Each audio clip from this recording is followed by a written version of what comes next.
अस्सलाम वालेकुम students, welcome to my YouTube channel. It's me engineer Sangrez Khan. आज का हमारा लेक्चर है Newton second law of motion. Newton second law of motion क्या है, इसको बाय स्टेटमेंट हम देखते हैं। एक सिंपल स्टेटमेंट है, अगर आप डायरेक्ट फार्मूला इसका निकालना चाहो कि when force is applied on a body.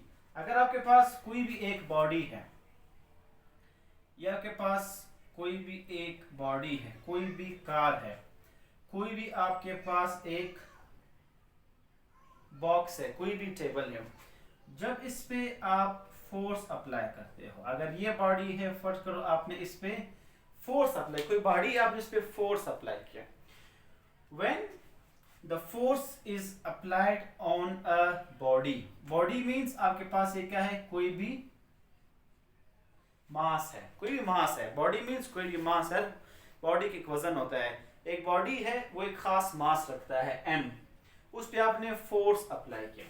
When force is applied on a body it produces acceleration. इससे क्या पैदा होता है, एक्सेलरेशन पैदा होता है। जब एक गाड़ी पे आप फोर्स लगाते हो, ये मूव कर देता है, हम कहते हैं कि इस पे क्या पैदा होगा, एक्सेलरेशन पैदा होगा। कोई टेबल है, कोई बॉक्स है, मास m, उस पे जब हमने फोर्स लगाया तो वो डिस्प्लेस हुआ, उसने फासला तय किया, तो इसमें क्या पैदा हुआ, एक्सेलरेशन पैदा हुआ। एक्सेलरेशन हम पढ़ चुके हैं।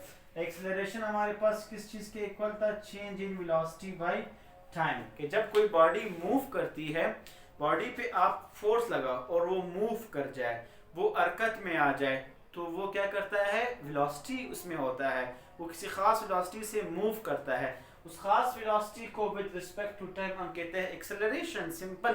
तो जब किसी बॉडी पे आप फोर्स लगाते हो, m मींस मास, किसी बॉडी पे आप फोर्स लगाते हो तो क्या पैदा होता है, एक्सेलरेशन पैदा होता है। सो इसका डायरेक्ट फार्मूला है F is equal to ma, जिसको हम कहते हैं Newton second law of motion. या फिर इसको हम बाय स्टेटमेंट अगर देख लें कि एक्सेलरेशन इज, या अगर इस स्टेटमेंट को आप इससे कंपेयर कर लो कि अगर किसी बॉडी पे आप फोर्स लगाते हो और उसमें एक्सेलरेशन पैदा होता है, वो जो acceleration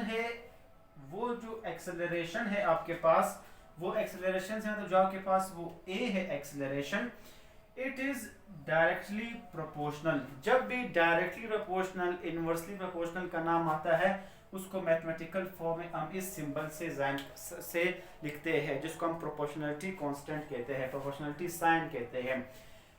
acceleration is directly proportional to the applied force. ये जो है फोर्स के डायरेक्ट रिलेशन में है।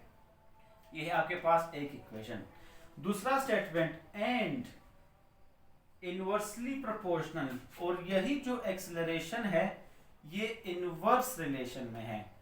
इनवर्स रिलेशन को हमेशा हम 1 में लिखते हैं, डायरेक्ट रिलेशन को हमेशा हम एक दूसरे के सामने लिखते हैं। And acceleration is inversely proportional to the mass of a body, और ये मास के इनवर्स रिलेशन में है। सो डायरेक्ट का मतलब ये है कि अगर आप एक चीज इंक्रीज करते हो, दूसरा भी इंक्रीज होगा। अगर आप एक चीज कम करते हो, दूसरा भी कम होगा।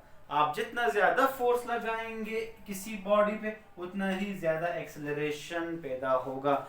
मींस आप जितना ज्यादा फोर्स लगाएंगे, वो बॉडी उतनी ही ज्यादा वेलोसिटी से, उतने ही ज्यादा स्पीड से, या उतने ही ज्यादा वो फासला तय करेगी, सो एक्सेलरेशन उतना ही ज्यादा होगा।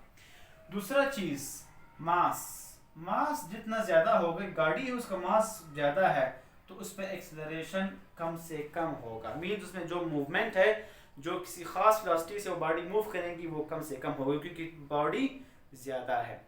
एक छोटा पत्थर है, आप उस पर यू फोर्स लगाओ तो वो कितने तेजी से या ज्यादा दूर जा सकता है। एक बड़ा पत्थर है, आप जितना ज्यादा फोर्स लगाओगे, वो कम से कम फासला करेगा, वो कम से कम स्पीड, कम से कम वेलोसिटी से मूव करेगा। तो मास जितना ज्यादा होगा, उसकी एक्सेलरेशन कम होगी, और मास जितना कम होगा, वो उतना ही ज्यादा वेलोसिटी से मूव करेगा, उसका एक्सेलरेशन उतना ही ज्यादा होगा।